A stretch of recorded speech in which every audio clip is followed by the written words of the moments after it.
Hey folks, Roland Martin here. Coming up on Roland Martin Unfiltered. Today, of course, is December 6, 2018. I am broadcasting live from New York City. We have a packed show for you folks. And guess what? Republicans continue their assault on democracy all across the country, especially in North Carolina, where they passed a voter ID law. Also, they want to put Republicans in charge of all election boards. They ignored election fraud. We'll break it all down for you. Chicago cops covered up and lied about the murder of Laquan McDonald on trial as we speak. Will the blue wall of silence be torn down? We will have that issue discussed on the show. Plus, the Howard University Medical School, source of the greatest number of African-American doctors in America, is under threat in Washington, D.C. We will talk to the dean of the medical school and a city councilman trying to protect him. Also in the program, the first elected, the next mayor of Little Rock, Arkansas, Frank Scott Jr. He is not the first black mayor of the city. We're going to clear that confusion up for you. We'll talk to him on the show. Plus, the Golden Globe nominations are out today, and black themed movies did well, including Black Panther.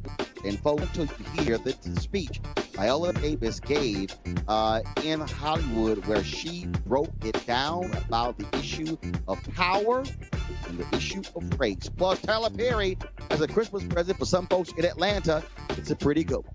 It's time to bring the funk on Roland Martin Unfiltered. Let's go. He's got it. Whatever the miss, he's on it. Whatever it is, he's got the scoop, the fact, the find. And when it breaks, he's right on time and it's rolling. Best believe he's knowing. Putting it down from sports to news to politics. With entertainment just for kicks, he's rolling. It's on go, y'all. It's Roland Martin,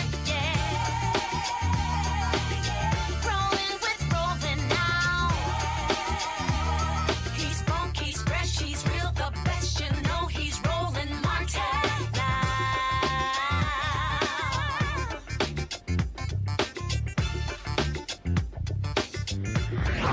Martin. Folks, many of you may ask the question, why do we spend so much time talking about what is happening in North Carolina, what the Republicans are doing there? It is because what they are doing in North Carolina is setting the case for the rest of the country. Yesterday, the GOP-controlled legislature passed a new restrictive voter ID law. And folks, not only are they doing it in a lame duck session, they're doing it because they lose their supermajority in January because Democrats picked up seats on November 6th. Now, a supermajority means they can override the governor's veto. Come January, they will not be able to override the Democratic governor's veto. Now, what also is happening there, talk about what is crazy, not content to keep African Americans and poor people and young folks from voting in North Carolina. These Republicans, what they have done is they are considering a bill that, listen to this, folks, that will require every county's election board to be chaired by a member of the party with the highest number of registered voters in odd number years and by a member of the party with the second highest number of registered voters in even numbered years. So in essence, they're trying to ensure the Republicans control the election boards. Sounds fair? It is not. Since North Carolina has more registered Democrats than Republicans, and since elections occur in even numbered years, Republicans would be in charge of every election board in every election year. Now, the continuing election fraud investigation in North Carolina's 9th Congressional District has gotten so bad that even the executive director of the state Republican Party thinks there might need to be a new election, but only, he says, if there are enough disputed votes that will change the outcome. Here's a fact. The law giving the State Board of Elections the right to call a new election does not require that. Now, the margin was under 1,000 votes, and so far there have been more than 1,000 irregular ballots discovered. Today, Democratic candidate Dan McCready withdraws his concession, saying he thinks Republican Dan Harris knew about the fraud and bankrolled it. And Republican officials had early warnings of voting irregularities in North Carolina, but ignored them.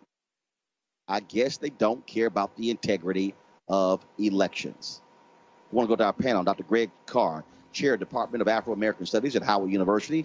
Teresa Lundy, she's the founder of TML Communications. Eugene Craig, CEO of the Eugene Craig Organization. All right, folks, let's get right into it. When you look at what is happening here, again, to somehow play this game of even numbered years, odd number years, that's who chairs it. I mean, they are blatant. Republicans are blatant, Greg, in North Carolina with what they're doing. And what's amazing to me is all of a sudden national media is paying attention because of what's happening in Wisconsin. The Republicans have been doing this in North Carolina since 2008, when massive black turnout led to Barack Obama winning that state in the presidential election. Absolutely. And they've been planning it for much longer with billionaires like Robert Mercer and the Koch brothers. The GOP is the HIV of the American body politic. They're a permanent virus. They can only be suppressed, but the only way you suppress them is by overwhelming them in numbers. What they've piloted in North Carolina and begun to get away with in the previous election cycle is trying to maintain power. They don't care about democracy, they care about rule. And this odd year, even year business that you just described is Exhibit A. What we saw last night with the all-night the all-night legislative move in Wisconsin, what we're seeing in Michigan, North Carolina is their template. And they plan these things through ALEC. They've been doing this. And so if they get away with this, brother, you know, it's got to go to the courts. And then we see why elections matter at the federal level, because they're going to try to run this through the federal courts and have their fascists back it with the stench of their illegal reading of the Constitution. Teresa, when you look at what's going on here, I mean, to show people how really evil this is, they don't care. I mean, they of course stripped the governor of powers in the last term. What they're doing here is they're basically saying to the voters, we don't care what you decide. We don't care how you decide. We're going to essentially rig elections in our favor. This is election rigging at its finest. And so what we're seeing right now is the GOP is in a fluxure of trying to figure out what to do next. As we have 2020 come up, I think everybody now is at the basis of strategy and what they need to do to make sure African Americans and other minority communities are not being hurt.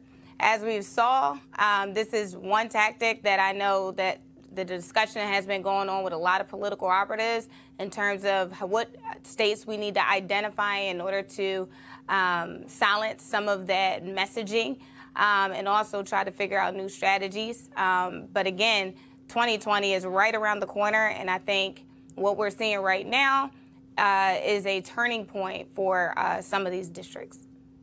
Bottom line, Eugene, what Democrats should do, Democrats should be hell-bent on swinging every possible way. This is why you cannot ignore any small little thing. This is why you can't just treat them with respect, because what we're seeing in North Carolina, what we're seeing in Wisconsin, what we're seeing in Michigan is that Republicans are not caring about democracy. They're not caring about the will of the voters. This is a naked power grab.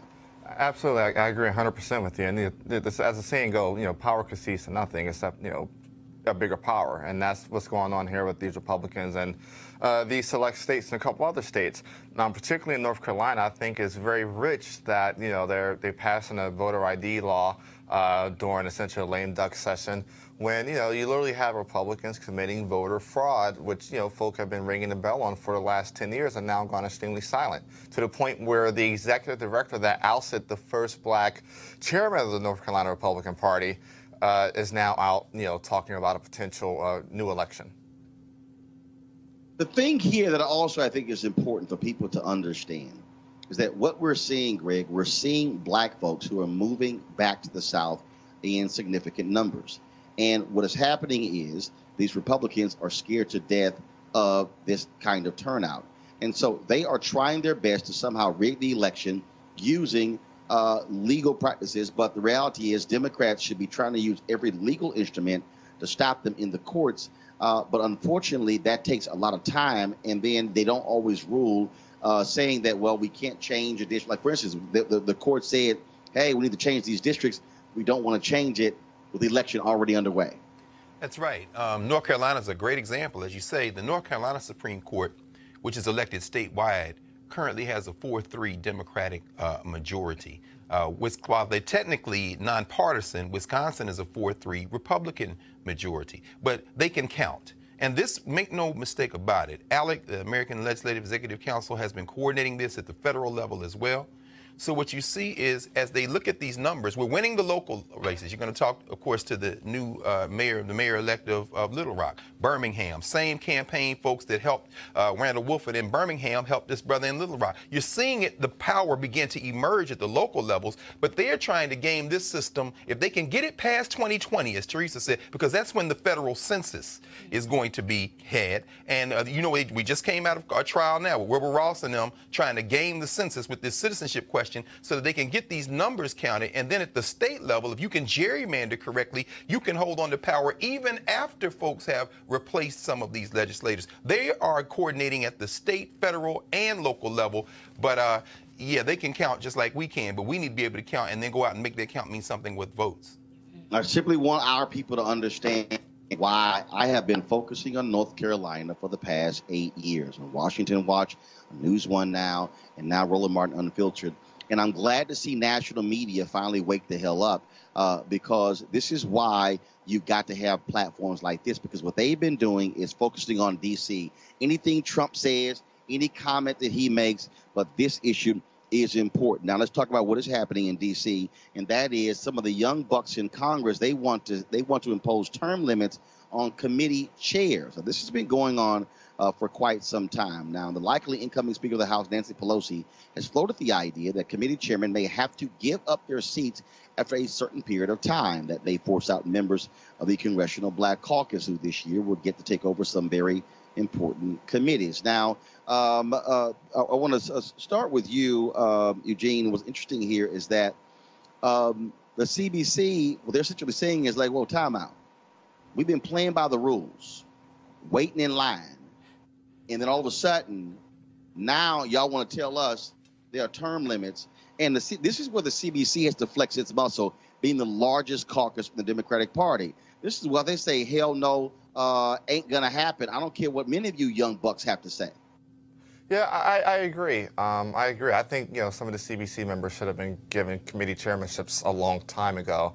I do know there's a seniority system in Congress on both houses, but that will go without saying that there is precedent within both chambers for term limits on chairmanships, particularly on the committees on intelligence and the oversight committee. Both of them, I believe, have like a 2-term chairman term limit. I believe Ways and Means as well.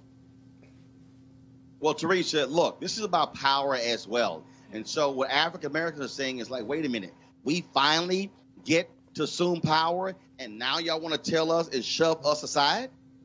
Right. And yes, it's well overdue, but I mean, personally, I'm not I'm okay with term limits, because I see it a lot in my state of Pennsylvania, where we do, there's 4-year terms, but, people are still in office for 30 years plus. And as they have been, elected to CBC, to serve in those capacities, about time, it is time for them to get to a senior level position. It's kind of over by a certain point. So I'm not saying I disagree, but I think the process of the way it's being done is a little disconcerting. But Greg, look, this is about power.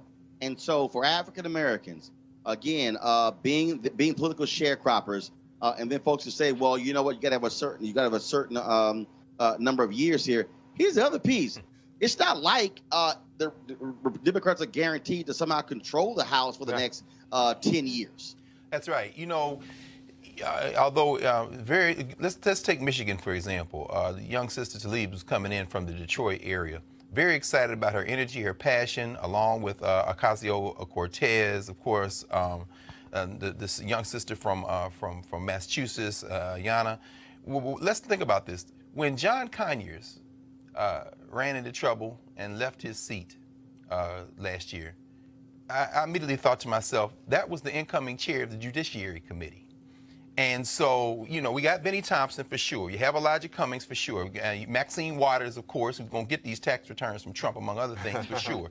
But But, you know, the seniority game, as you said, this is about power. Understand how Lyndon Johnson got legislation passed through the Senate in the 1960s.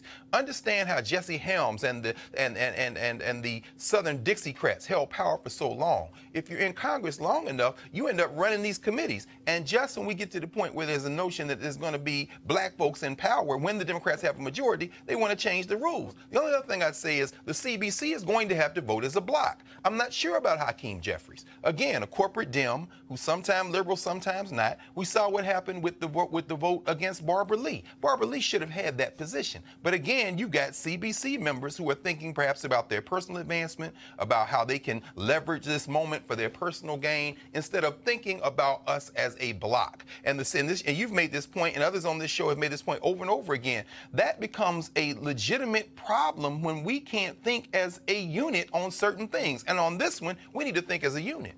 If I can add, if Nancy Pelosi is going to consider term limits for committee chairs, I think you cannot properly provide a plan like that without also assigning term limits to your House caucus leadership as well. Well, we shall see. All right, folks, let's hear a word from one of our partners who makes this show, Roland Unfiltered, possible. And that is, we want you to write this website down, please. It's marijuanastock.org, marijuanastock.org. And here's why. As we transition into the holiday season, this time we start thinking about giving and sharing. Sometimes the best gift that you can give someone is an opportunity that could potentially change their lives. That's why our friends at Transatlantic Real Estate have created an investment opportunity for the everyday investor. It involves legal marijuana and crowdfunding. And we all know that legal marijuana has created one of the fastest growing industries in this country. We also know that crowdfunding makes it easy to be an early investor of an opportunity. Now, it's no brainer, folks. Here, this is very simple, but it gets even better. Transatlantic Real Estate is different, and they have a business model that is very simple to understand. They buy land that supports marijuana grow operations and lease it to licensed, high-paying tenants. Now, you hear that? You are investing in the landlord of a licensed marijuana farm in a high-growth market. Now, for a limited time, you can invest as little as $300 up to $10,000 before the company goes public. Now, here's some more good news. They have recently extended the offer, which means you still have time if you take action now.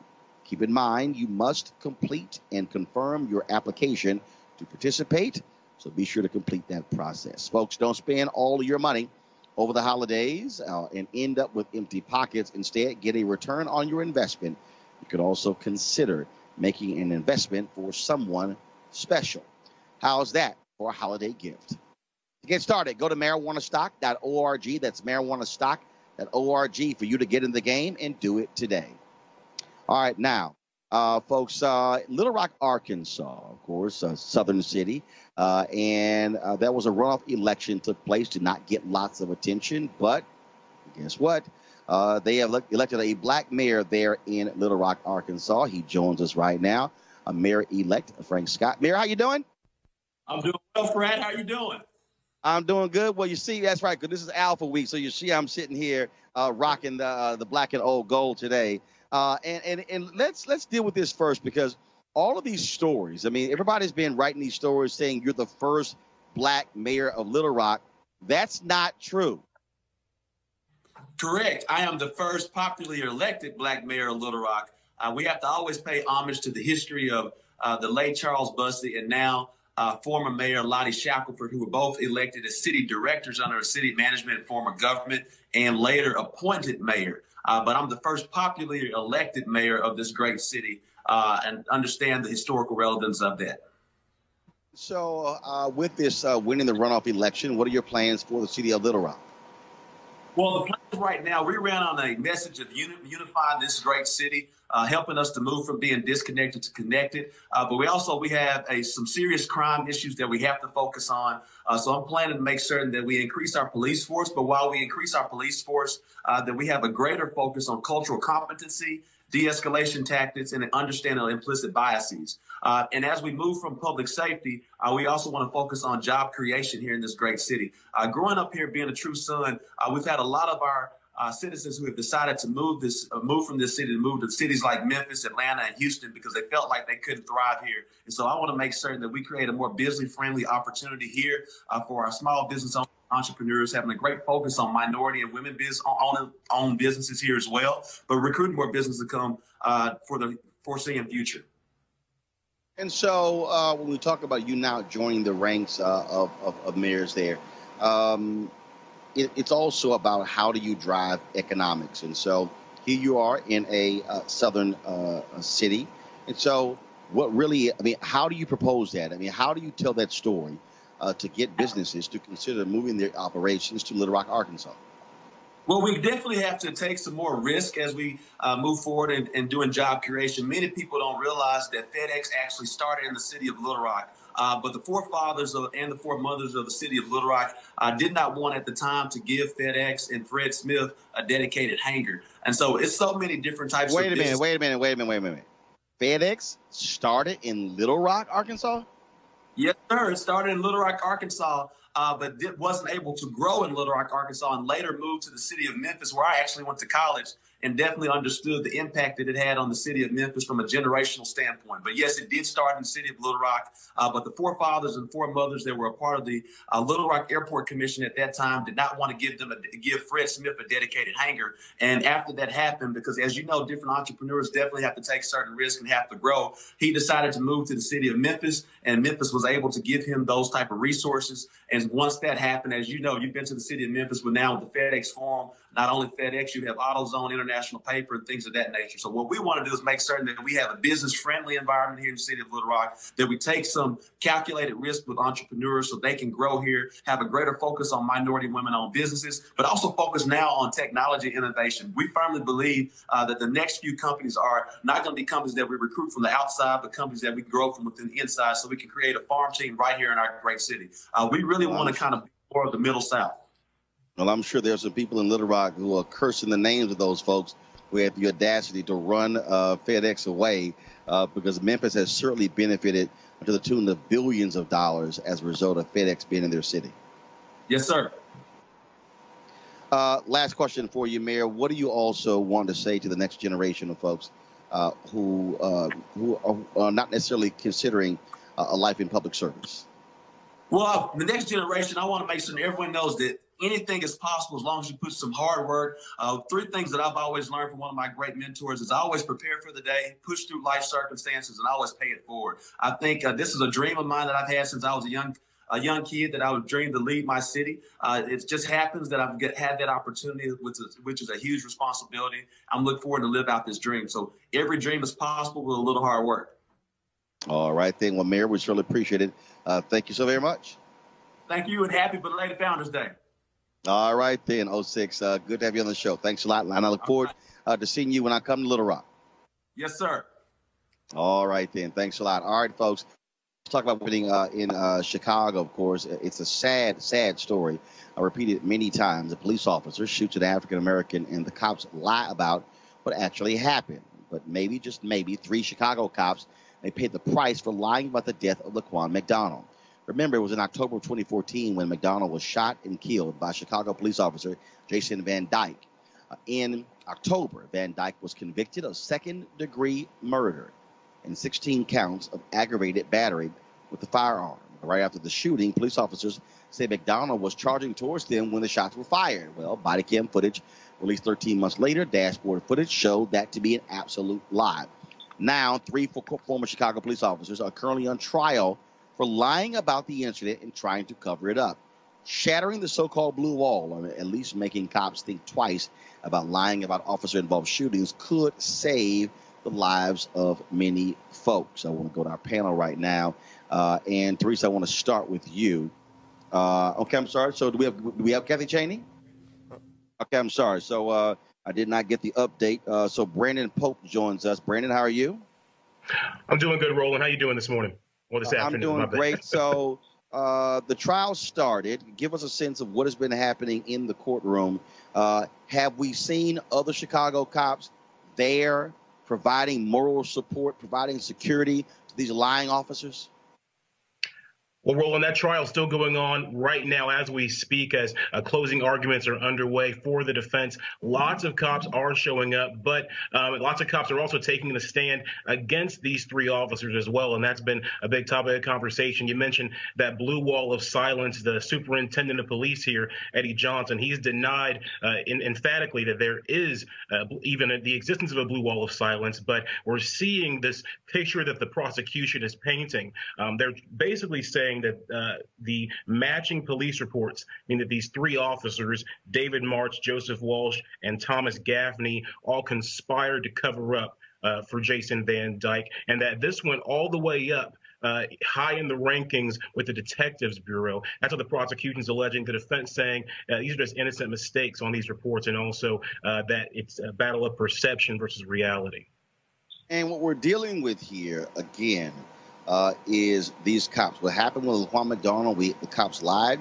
They even were changing testimony. There was a woman, police officer, who testified that when she saw the document, she said, wait a minute, I didn't say that.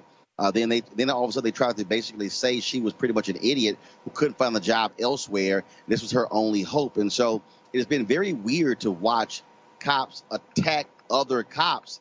And I'm just wondering how those cops are going to be received when they go back into the workforce, because we know police officers don't like it when other cops testify against them. Yeah, lots of discrediting of the witnesses. That's been a big strategy by the defense. And matter of fact, that cop you're talking about, she said that she's not been able to return to normal officer duty. She's had to stay on desk duty because officers that she works with have told her, if something happens out there, you're out there, we're not going to come and back you up. So she's fearful to even fully operate her duties. And that kind of shows she's painting a picture of like what this code of silence really is like. And anyone that kind of goes against it, is threatened basically with not having protection or backup from their fellow officers. That's a daunting thing to think about. And it really shows how systemic this could really be. All right, Brandon Pope, WCIU TV reporter and anchor. We sure appreciate it. Thanks a lot. All right. Happy Founders Day. Absolutely. So I want to go to you, Greg, on this issue again. When we talk about these lying cops, what people have to understand is that these three have been busted. They're on trial. But for the most part, cops do not go on trial when they lie. And we have seen story after story after story when they lie about there are people who are in prison for years because of a lying cop. That's exactly right. And in the Laquan McDonald case, it's particularly egregious because the videotape is incontrovertible. Certainly Van Dyke went to jail, he's been convicted, he's going to jail. But the strategies are always the same. First of all, they rarely go to trial, or they rarely go to court. When they do go to court, the police ask for a bench trial so they can get a judge. And as soon as the prosecutor has mounted their case, the defense may very well ask for the case to be thrown out. They won't put anybody on the stand, and they'll take that gamble. Meanwhile, as we just heard Brother Pope say, the police, the criminal enterprise dimension of police, of law enforcement in Chicago, is threatening this sister who is saying, look, I'm trying to do the right thing. This is why we need community control. That's why we need community review boards. And one more time, and I'll end with this. This is why, again, elections matter. In my hometown of Nashville, my brother Jeff helped lead that campaign in Nashville. They've got now a civilian review board in Nashville, Tennessee. Why? Because the citizens have finally decided we can't leave this up to the courts. And that's what we have to do at the local level. You know, we have to do that kind of work to involve ourselves in this. Otherwise, this criminal enterprise is going to continue. Teresa, I keep saying, police officer lies, automatically fired. They should lose their jobs. Not only their jobs, they should lose their pension, or at least a portion of it. I think a lot of times these cops feel like they're being protected. Like Rob said in the video, and the reporter has said that a lot of them, really just feel safe. They feel safe in their positions. They don't necessarily cover each other as you would think they would, especially with the young officer who, basically was approached, a few times probably by her fellow members saying, I don't feel safe in this position, so if there is an issue, and we don't know if she has a family or not, but, she may not go home to them. So I think a lot of times as we, are looking at the systematic changes, I agree with Brother Greg in terms of the community needing to find their voice in the prosecutorial process, and also making sure that that not only the word is being heard, but making sure that community policing actually takes place and their voice is there. So, Eugene? You know, I am a proponent of you lie, you get fired. You cause the city to have to settle, that should come directly, the settlement should come directly out of the police pension fund. But I think we need to go a step further. I think police need to carry malpractice insurance, and it's going to be absolutely mandatory. I mean, it would trigger an automatic risk assessment, and risky police officers would be uninsurable, in which, you know, if you tie the need for malpractice insurance with the profession of policing, police officers that are high risk would not be insured and would not be out in the streets. I think that's a critical step to reforming how we police in this country. But I agree with my other two panelists. Elections matter. The quickest way to change the way a city police or a police department's police is to change the leadership and put the pressure on the new leadership to come in and say, hey, listen, you got to clean up this police department. Don't just change out the chief. Don't just change out the mid-level command. You have to actually come in and maybe at some point in time even fire the entire department, rehire the good cops, let the bad cops go. That's not even, we have touched on Leobor. I do keep saying, when you make cops financially responsible for their own bad doing, it's amazing how that tends to change their attitudes. All right, folks, let's talk about a huge story that's been blowing up in Washington, D.C., the Howard University Medical School. Of course, they graduate more black doctors than any medical school in the country. And the Washington, D.C. government wants to and needs to build a new hospital in the section of the city mostly populated by African Americans. But the hospital they have chosen to build this new facility does not really want to allow doctors and staff from the Howard University Hospital to work at the new hospital. The folks at Howard University believe this will threaten the very existence of this medical school, crucial to the African American medical community.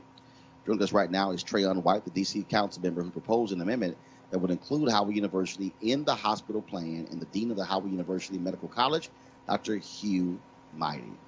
Councilman, I want to start with you. And so, first of all, where did this idea come from? Where did and how much power is being ceded to the hospital as opposed to the city saying, wait a minute, the Howard doctors should have credentials and the right to practice at this new hospital? Thanks, Roland. I think it goes back to the history of trying to draw partners to an area that's been underserved and under-resourced for a long time. And I think with that, the government, we rallied to put $300 million into this particular project. And with that, it became more attractive. I believe that, to my knowledge, Howard submitted not one, I think 2 or 3 proposals that did not get favored, and University Health Services put a proposal up as well, in which the government deemed more stronger. I don't know. I don't negotiate that, but that started a conflict. Howard felt they were not getting the support they needed to ensure that their doctors were able to participate in this new hospital coming to the east end of the city. And so, what was the decision made yesterday? Because I was contacted by the president of Howard University, other officials. They were, of course, a strong social media focus. So, what happened yesterday? What was the decision of the city council?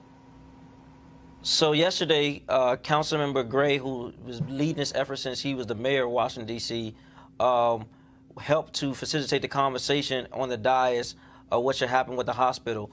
At the end of the conversation, I put forth an amendment to ensure that Howard had the opportunity that their doctors can practice there and also do training there. That bill got passed unanimously. And also, Councilmember Lisa Silverman put up a bill that ensured that the workers there were unionized. But at the end of the day, Councilmember Vincent Gray tabled the whole bill into the next council cycle, which takes place on the 18th of December. Dr. Hugh Mighty, why has Howard reacted in such a visceral way to this new hospital? Good evening. Thank you. Howard currently has the responsibility for training 740 black physicians. We train the largest number of black physicians in this country. And for realistically 150 years, we have been here serving this city and being a safety net hospital for the city. So there are 2 things to think about for our city. One is Councilmember White did a very strong and brave thing for us by introducing that amendment to the bill to ensure that Howard gains access. The reason Howard needs to gain access to the new hospital is that 1/3 of the patients who are now seen by Howard will be moving to that new hospital when the hospital comes online. Howard needs to have those patients to continue to train its students and residents. And so if there's an exclusive thing done where Howard University doesn't have access to that, you're, one, threatening the existence of the current Howard University hospital, and ultimately you're threatening the ability of Howard to train its students and its residents, i.e. the ability to produce Black doctors in the, not just for the district, but in the nation. So there are two things at work here. One is certainly we support a new hospital. The citizens in Southeast DC deserve a new hospital where they can get care close at home to them. But we oppose the thought that the new hospital means that Howard can't be a part to deliver that. So you can't exclusively say you can't have academics and the hospital. We think you can have both. So Councilman White, what's next? How does this fully get resolved? So I read a statement that University Health Services issued today from GW saying that if we force them to do business with Howard, the deal will be off the table. So it's going to put a lot of pressure on the members to make some decisions. I'm still pushing forward with supporting the notion that in a predominantly African-American community, we should have doctors of color, point blank. I'm going to walk back in the room and push my colleagues to think the same, and hopefully we can come to some agreements by the 18th to ensure that this hospital go forward. But yesterday we had 2 people shot in Ward 8. The day before, another person shot in Ward 8. So the need for trauma services, we have some of the highest health disparities in the country. We need this hospital to go through, and I'm sure what that's going to look like. We're looking forward to negotiate. Dr. Mighty, what's next for Howard University? How are you going to keep pressing and pushing this issue? So we're going to continue to work with the council members and with the district government and the mayor's office to, again, make sure that we're party to any final deal at the table so that we can be there to provide care that we've provided for probably the longest of anyone in the city who still exists, as one of our hospitals who have been around for 150 years just recently determined that they were going to close their doors. So we want to be there, but we are more than happy to work with everyone to just make sure that we ensure that this deal is done properly. All right, then. Gentlemen, we certainly appreciate you joining us here on the show. Thank you so very much. Thank you. Thank you. All right, folks, there's some things that actually get your attention, and one of those things is this video I saw this morning of Viola Davis. Now, yesterday, The Hollywood Reporter held a breakfast honoring women in entertainment. Now, Viola Davis was honored with the Sherry Lansing Leadership Awards. In doing her speech, she courageously spoke up for women of color and Black women in Hollywood.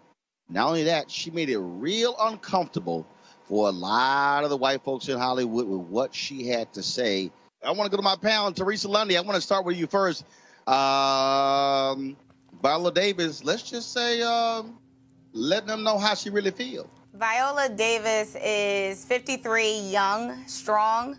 What she did on that platform for The Hollywood Reporter was literally tell every woman in that audience, no matter what color, that I am a leader, I am purposeful, and I am daring, and that's why you awarded me today. When I see her, you know, I actually had to look back at some of her early work, and even in the sense that, you know, we didn't see her as, you know, in the last couple of years in like The Help, How to Get Away with Murder, in those leading roles, but we saw her kind of in those back end roles. And so when she came onto the platform and told us, like, look, do not tame me, right? And she's there with this beautiful smile, this big afro, this leather jacket, saying, you know, looking very opposite of what everybody else looked like in the audience, but also saying to everyone to give them another chance, to be who they are and allow them to bring what you're trying to tell, especially the filmmakers, trying to tell to these massive audience that everybody individually is cultured, very different, and that's what needs to be excelled. So she is a phenomenal woman, amongst many others, but I think she is pretty much she walks the walk and talks the talk. So I'm excited, especially to kind of end we're not really ending 2018 yet, but that speech right there was a good ender for me. Greg Carr, I want to go to you. I mean, obviously, folks in that room were kind of like, we supposed to clap on this? I mean, she was making it perfectly clear that y'all ain't doing right by us. Right. Well, you know, it's interesting. Viola Davis is becoming a transformational figure, a watershed figure. I mean, let's put her in a little bit of context with a couple of things. She and her husband, Julius, are doing something that Tim and Daphne Reed attempted to do a generation before. Tim Reed, our frat brother, again, talking about Alpha.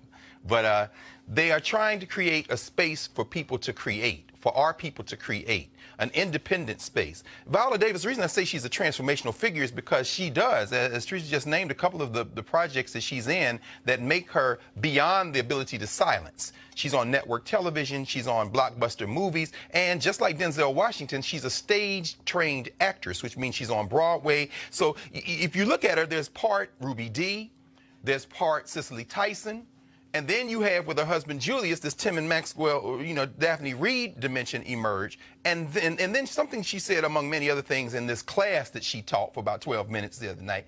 Something she said very important. She said, "Not me as Viola Davis, me as a black woman." That distinguishes her from individuals. You can get an Issa Rae, you can get a Chad Boseman, but when she says me as a black woman, the thing that knits this all together is the collective force. She's using her platform, in other words, to shatter these ceilings. And she's the next generation of that effort, brother.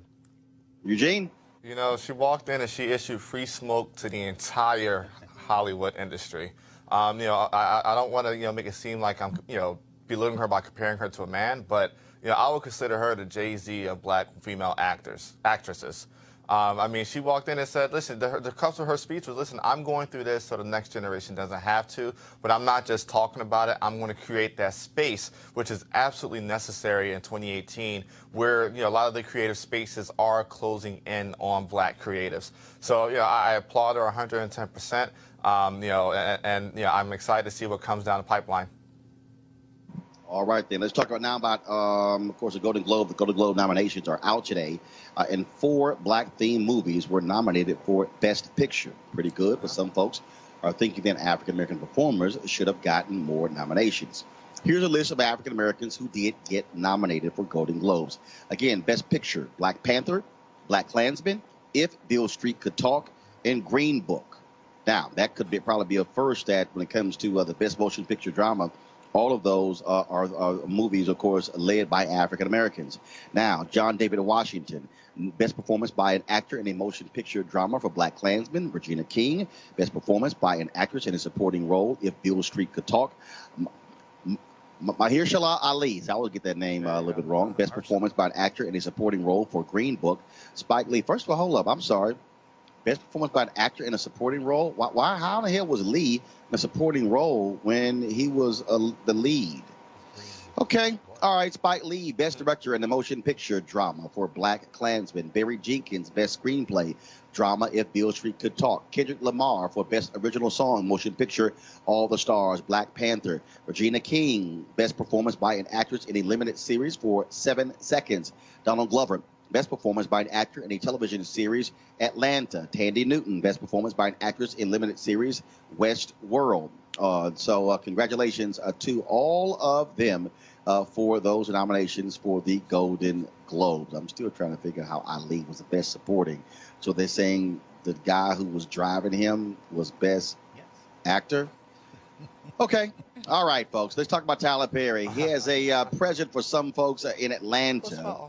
And so if you were in Atlanta and you were in a store and all of a sudden Tyler Perry walked in, check this out. So I was trying to do this anonymously, but due to some circumstances, y'all know how nothing stays secret these days. So I just wanted to go ahead and tell you, if you have a layaway at the Walmart at 844 Cleveland Avenue in East Point, Georgia, in Atlanta, or if you have a layaway at the Walmart at 7001 Concourse Parkway in Douglasville, Georgia. If you have a layaway at either place, and it was in there as of 9:30 this morning, it was already in layaway before 9:30 this morning, I have paid for all of your layaways for Christmas. So Merry Christmas to everybody. You got to go into the Walmart, get your layaway, pay a penny, 1 penny, and you get your layaway. I know it's hard times. A lot of people are struggling. I'm just really, really grateful to be able to be in a position to do this. So God bless you. Go get your stuff. Merry Christmas.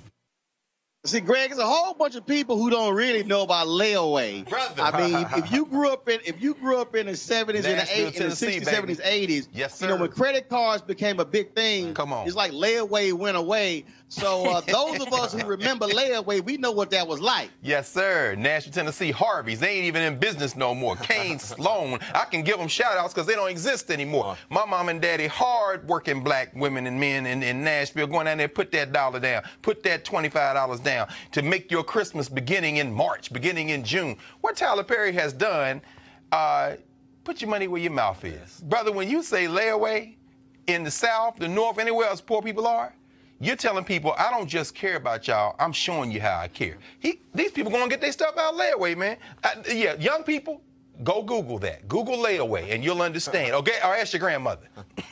Well, and then again, of course, there was nothing worse when you were, for Teresa, do you remember layaway? I do not. But okay, yeah, I ain't talking to you then. Okay, Eugene, you too damn young to remember layaway as well. See, that's the thing is, but listen, I do understand layaway. I do understand layaway very, very well. So what, you read about it in a book? No. I put it this way. One of the things that my parents have done over the years, they've instilled the stories of their upbringing. And, you know, my dad, you know, at one point in time was one of the only breadwinner in the house.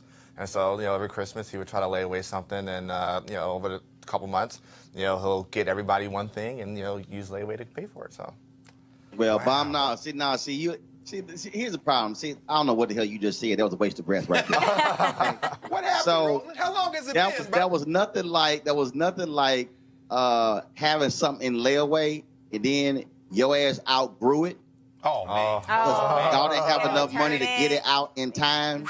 And then that was nothing like being a kid growing up and you had something in layaway, and then you would go to the store just to look at it. Yes. You couldn't wear it. And see, Greg talked about that store. That was a department store. It was called Wieners in Houston, where a lot of stuff. But the same thing, WEINER''S, sort of the same thing. And so, yeah, a whole bunch of folks out there got definitely got flashback memories of what it was like layaway. Because Tyler paid off Christmas. That was not like when your layaway was paid off like in June. It felt like Christmas. Yes, I was going to say, what about them Easter suits, brother? You put your Easter suit on layaway right after Christmas. And if you outgrew it, man. Gene, I know you had an Easter suit. Oh, yeah. Absolutely. Absolutely. I had a credit card. No. Okay. You know doggone well, you had an Easter suit as well with them damn socks with the little lace on the socks, too. Don't front. Yes, sir. Yes, sir. And look, and on the East Coast. I don't care what generation of blackness you in, you know damn well you had an Easter suit and an Easter dress. That's right. And in Mississippi and in West Philadelphia, some gators, and they might all be lemon, brother. Hey, folks, be sure to support Roland Martin Unfiltered by going to RolandMartinUnfiltered.com to join our Bring the Funk fan club. Every single dollar. Oh, that's from West Philly. Fan club goes to make this show possible. I'm here broadcasting in New York City. Today I was on Karen Hunter's show on Sirius XM Radio. Also was sitting on a panel that's featured television news here in New York. Tomorrow, got some meetings here as well. Then I'll be going to watch Kerry Washington on Broadway tomorrow in a play directed by Kenny Leon. And so Kerry she was begging her brother, texting me, look, you gotta come. I'm like, all right, Kerry, I'm gonna be there. So that's why one of the reasons why I'm here in New York City. But again, what this show is about, folks, is bringing you stories and perspectives you're not going to see anywhere else. I'm sure the other cable networks, they're not talking to the new mayor of Little Rock. They're not talking about really in-depth what's happening in North Carolina. And they sure as hell aren't talking about what's happening at Howard University. There's only one show that gives you this kind of news, this kind of perspective every single day, and that's Roland Martin Unfiltered. But here's the piece. We have to support it. We have to make it ours. We must fund our freedom. And so what we want you to do is go to RolandMartinUnfiltered.com, and you can give whatever amount you want to give. I saw some folks who, while we were on the air, were actually contributing to what we are doing, and I certainly appreciate that. Thank you so very much. So again, if you would go there, join our fan club, and here's what we're going to start next week. We put together a video of all of the members of our Bring the Funk fan club, and we're going to run that video during the show at least once a day to thank them for making this possible. And so we want you, so whether it's 50, whether it's 40, 30, 20, 10, or if you want to give 500, 1,000, it doesn't matter what it is, it's up to you. This is about us having out a show from our perspective, covering our issues, and so we definitely want you to support it. All right, folks, I got to go. You have an absolutely great day. I'll talk to y'all later. Holla!